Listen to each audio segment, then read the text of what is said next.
आज मैं माता महाकाली के एक वाक्य पर चर्चा कर रही हूँ। माता ने कही कि जो मनुष्य मेरे धरती पर अच्छे कर्म करते हैं, अर्थात जो सभी के हित सोचते हैं,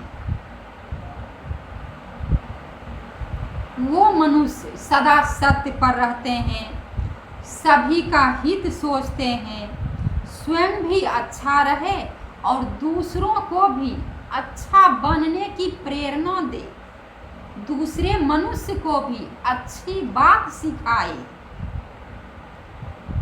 इस प्रकार के मनुष्य, जो अच्छे कर्म करने वाले मनुष्य मेरे धरती पर हैं, वो मनुष्य मेरे धरती के खूब सुंदर और सुगंधित फूल होते हैं।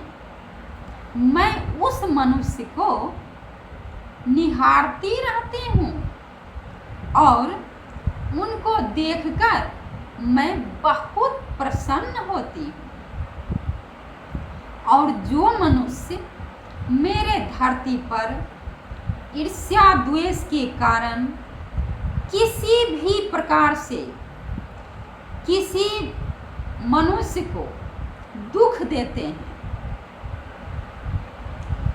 इस प्रकार के मनुष्य को देखकर मैं बहुत चिंतित रहती हूँ।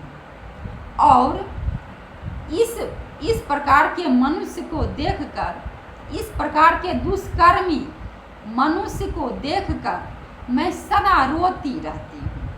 रात दिन मेरे नेत्र से आंसू झरते रहते हैं। तो मैंने इस बात से ये समझी कि हम लोग क्यों ना फूल क्यों ना बने, फूल क्यों ना बने इस धरती का, जो हम ऐसे बुरे कर्म करने वाले बने, किसी को दुख देने वाले बने कि माता देखकर रोएं। इस प्रकार के तो मेरे दिमाग में ये आया कि माता का रोना कितना महंगा पड़ेगा, सो आप जानते हैं। ये सृष्टि उन्हीं का है। माता ने कही कि ये सृष्टि मेरा है। जब सृष्टि रचने वाली धरती के दुष्कर्मी मनुष्य को देखकर रोएंगी, कितना महंगा पड़ेगा सो जानते हैं, अंदाज नहीं लगा सकते। आजकल मैं देख रही हूँ कि बहुत अन्याय हो रहा है। अरे मनुष्य को मनुष्य बेच लेता है, ऐसा जुल्म। सृष्टि रचने वाली जो है माता आदि शक्ति, इस मनुष्य शरीर के सुंदर मनुष्य की रचना करने वाले ये मनुष्य ऐसा लोभी, कामी, क्रोधी, ऐसा दुष्कर्मी मनुष्य को बेच लेता है लोभ के कारण, पैसों के कारण। अरे मूर्ख, अरे मूर्खों, ध्यान दो। माता रोएंगी तो क्या होगा सो अंदाज नहीं लगा सकते। ये पैसा तुम्हारा धरा का धरा रह जाएगा।